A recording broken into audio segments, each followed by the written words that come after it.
Hello, planet Earth, and welcome to NASA's Kennedy Space Center. My name is Sarah McNulty, and I am standing here in the heart of our nation's premier multi-user spaceport. And I would like to introduce you to a very important person here at Kennedy Space Center, the director of Kennedy Space Center, Mr. Robert D. Cabana, or Bob as he's called. Hi, Sarah. Hi, Bob. How are you doing today? I'm doing awesome. What a great day. It is a beautiful day here at Kennedy Space Center in sunny Florida. Now, today is a very special day for NASA, and I'd just like to poll Mr. Cabana here. What exactly is going on here at NASA today? What makes today so special, and how does that apply to all of the buildings that you see around us here? Absolutely. Well, Sarah, today is important because the President rolled out his budget, and NASA has a very important role to play.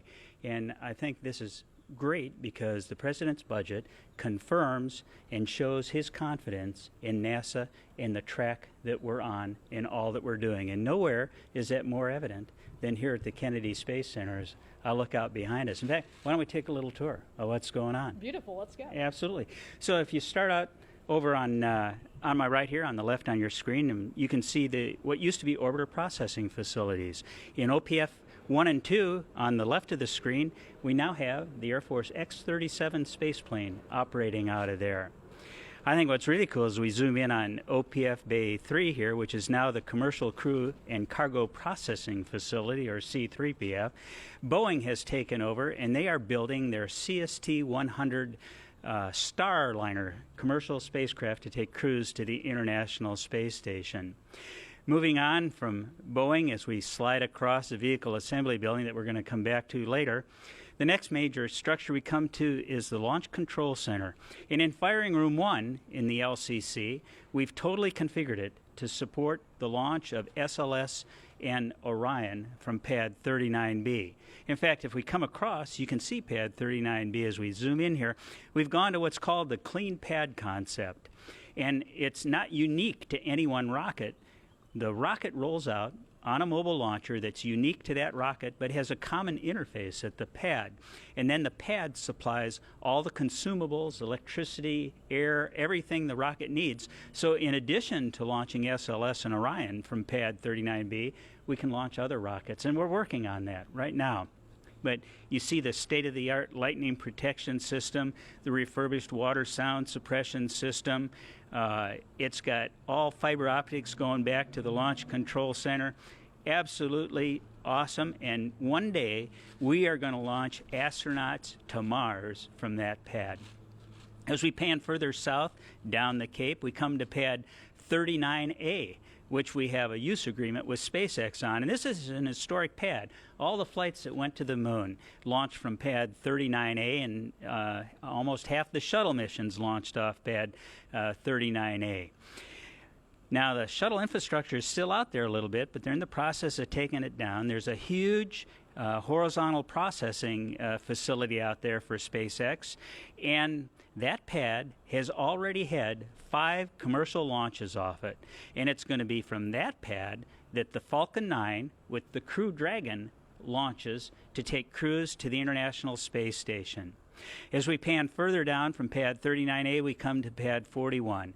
And this is the pad that Boeing is going to launch the Starliner spacecraft to the International Space Station on an Atlas V. And you can see the crew access tower and crew access arm for that rocket. Now, both Boeing and SpaceX have scheduled test flights and certification flights to fly crews to the International Space Station in 2018. So, I mean, we truly have transformed to be a multi-user spaceport, and I think it's absolutely awesome, the future that we have. And the President's budget fully supports all that we're doing to make that happen, as well as supporting the launch of SLS and Orion in 2019. And I think that's pretty cool. Beautiful. We have a lot going on out here, Mr. Cabana, and I guess you could kind of say that we have a lot of history out here. We have even more of a future out here as well. I totally agree. Our history is awesome. I mean, we stand on the shoulders of giants, but as exciting as our history has been, I believe our future is going to be even more fantastic, and I love making that happen. That's awesome, Bob. Well, thank you for that tour of Kennedy Space Center. This is part of a multi-event Facebook Live event. All of the different NASA centers across the United States are broadcasting their own Facebook Lives today, specifically for the celebration of Budget Day. So this is part 6 in that series. And as such, we do have some questions that came from our All followers right. on social media. You ready for these? Let's see what we got. Let's do it. So the big one, well, the first big one, the big one, is how big is the SLS rocket? And why can't we use rockets that we already have? Okay, so first off, the SLS is going to evolve, and the first SLS rocket is Block 1. It's 321 feet tall, not quite as tall as a Saturn V, but it's going to get bigger as we move on to Exploration Mission 2 and the Block 1B. But it's 321 feet tall, and it has essentially twice the launch capability of any current rocket that we currently have in the inventory. And that's really important for a number of aspects. I mean, when we go to Mars, we're going to need a really large rocket. For one thing, it reduces the risk that you have. Instead of launching multiple smaller rockets, you can launch on one big rocket. And it allows us to launch larger items as we prepare to get humans on Mars. Studies I've seen say that in order to send humans to Mars, we have to pre-stage about 20 metric tons of equipment and supplies and facilities on the Martian surface before humans can actually go. So we need that big rocket. We need a lot of firepower in order to break free of Earth's gravity to go in deeper into space. Very good. All right, so our next question also comes from Facebook. And it's, how does being a multi-user spaceport benefit the space program? Well, for one thing, we're enabling commercial operations here at the Kennedy Space Center. And by allowing our commercial partners to operate and take over low Earth orbit operations, that allows NASA the ability to explore beyond our home planet, to do that really difficult mission and do what we need to do in order to actually get to Mars one day. And I think that's really important. Plus, it's not commercial or government. We need them both. It's not an or proposition, it's and. We need them both integrated if we're going to be successful. And it strengthens our industrial base, it strengthens our economy, it strengthens our nation. So having this multi-user spaceport operation here at KSC, it's critical to the future of our space program and our nation. It's all about teamwork here in the space program. Absolutely. Definitely. All right, our next question is, how many astronauts can fit on the new Commercial Crew spacecraft? Well, for the NASA missions that fly to ISS, we're going to have 4 astronauts on board, and that allows us to have a crew of 7 on board the International Space Station, which will help us increase the amount of science that we can do on the ISS. So for NASA missions, a crew of 4. The Fab Four. Yeah, you got it. Love it. All right, our next question is, the Orion and Commercial Crew spacecraft are capsule designs. Why are we using a capsule design again instead of something like the Space Shuttle? Well, for one thing, the capsule is on top of the rocket, not down on the side of it like the Space Shuttle. It gets it out of the debris environment on launch, so it's actually safer to have a capsule. Capsules are more robust, and they're simpler than a Space Shuttle type vehicle. So having the ability to abort the crew off the rocket anytime from liftoff until they get on orbit, we're going to have a much safer vehicle, and we don't need a winged vehicle to do the things that we're doing. We're not reusing it in the same way. This is the right answer. It's the best answer for what we're doing to get crews easily to and from low Earth orbit. And I recall about a couple of years ago, we actually had a test of one of those spacecraft doing a launch abort from Launch Complex 40 out of Cape Canaveral Air Force Station. Absolutely. That was the Dragon capsule being aborted, and very exciting to watch. We've also done tests with that capsule and Boeing out at White Sands, New Mexico, on a ground abort test from out there. So it's cool stuff. Very cool.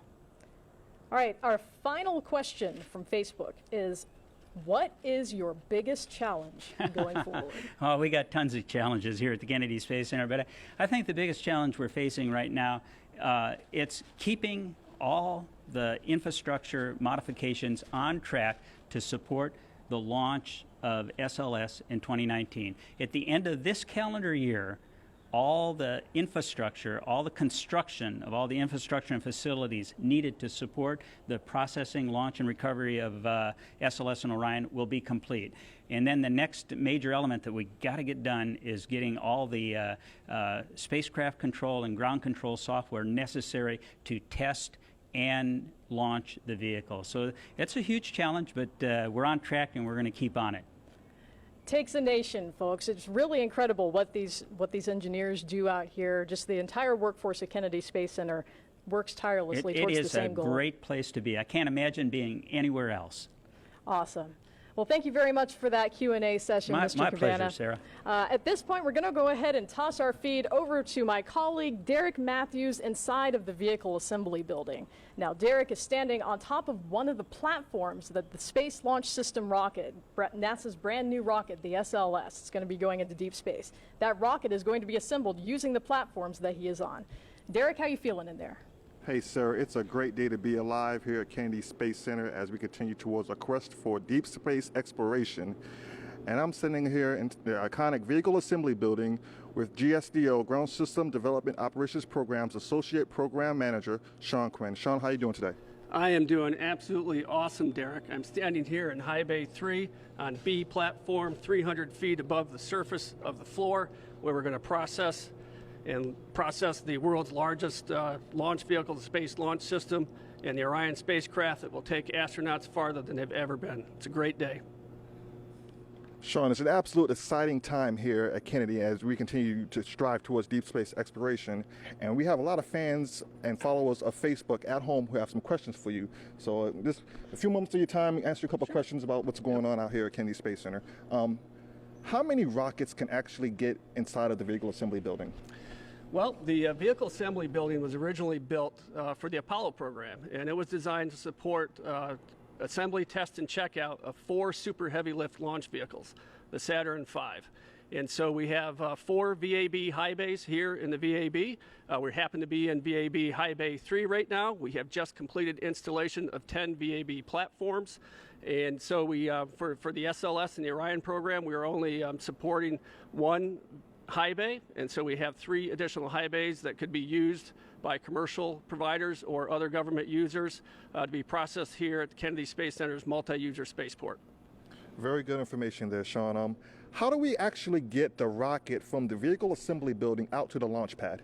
So rockets at the Kennedy Space Center are assembled on very large movable structures called mobile launchers. They consist of a tower and a base. And between the tower and the base, the mobile launcher that we're going to use to launch the SLS, which is being built only a quarter mile from here, weighs about 11 million pounds, and it's over 400 feet tall. We have a very unique transporter here at the Kennedy Space Center called the Crawler Transporter. And it has 4 tracks, and the Crawler Transporter will roll underneath the mobile launcher over at the Mobile Launcher Park site.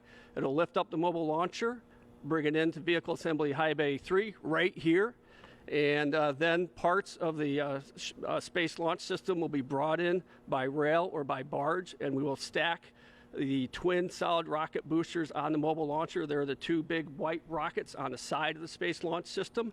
And then we'll bring in the centerpiece of the launch vehicle, the core stage, that will be lowered between the solid rocket boosters.